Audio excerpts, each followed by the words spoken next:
All right, welcome back, folks. It has been a soggy, chilly day. In fact, that high temperature of 60 degrees, really nobody was awake for to experience.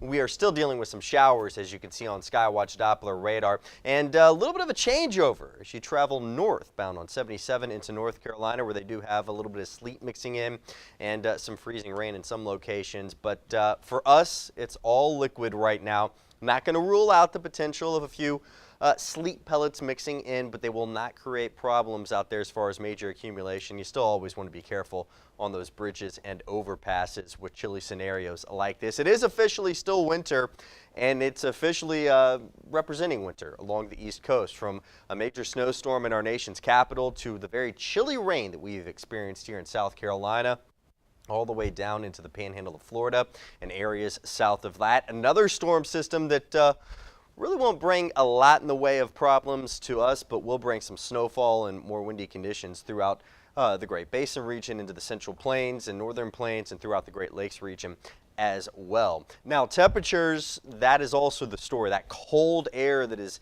pretty much dipped south, and that has really been the struggle today. It's kind of like we're going into that competition now, as we're just a few days away from spring. It's like the competition crusher. Who's going to win here, the cold air or the warm air? And it's going to take a few days to really get that warm air back in place. Let's actually take a look at more localized numbers here on the SkyWatch WeatherBug Network, where we have 33 degrees in Ridgeway, 32 the freezing point in Heath Springs, Columbia at Heathwood Hall at 37, and 33 at the Opera House in Newberry. Rain totals pretty impressive across the area with that northeasterly wind in most locations.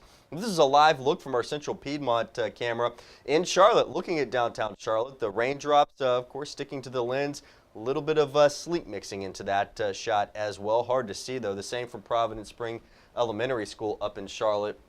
But how I also know that a lot of this is changing over is, again, these are real-time temperatures that you can see up in the Queen City with temperatures in the low 30s. So obviously a lot of people have business up in Charlotte. So if you're traveling tonight or traveling tomorrow, morning time throughout the Charlotte area, the roads will probably be fairly slick. So we want everyone to be mindful of that, and of course stay safe if you do have to travel that way. This is all out of here by lunchtime tomorrow, but the cold and the cloud cover is not. In fact, despite the fact that heavier showers are gone, we'll have some drizzle likely lingering through midday, and then clouds taking you to the afternoon hours. And then as we go into tomorrow night, still some clouds, and they'll start to break up, and it starts to begins a nice warming trend, I should say, heading into Wednesday and towards the end of the week. So tonight, some light showers, temperatures holding steady in the 30s in the city, lower 30s in outlying areas. Then through the day tomorrow, again, some drizzle to start. Chilly, only in the 40s, well below average with that cloudy sky out there. And then as we take a look at the 7-day forecast, we'll forget all about this mess come Wednesday, which is the last full day of winter. Spring begins at 12:57 Thursday afternoon. How about 73 degrees above average for that? And then as we head to the weekend, the Gamecocks on the road. I think they're in Kentucky, if I'm not mistaken. You are correct, Henry. And so it's a great weekend to, go out, a little tennis, a little golf.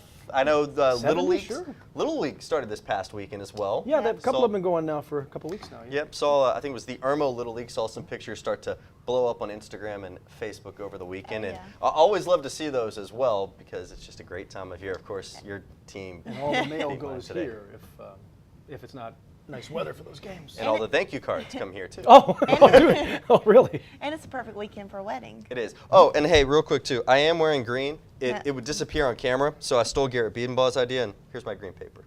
It would disappear in front of the wall. It's green. Congratulations, Henry. Thank you. We don't have to pinch you today. I'm not going to pinch Henry.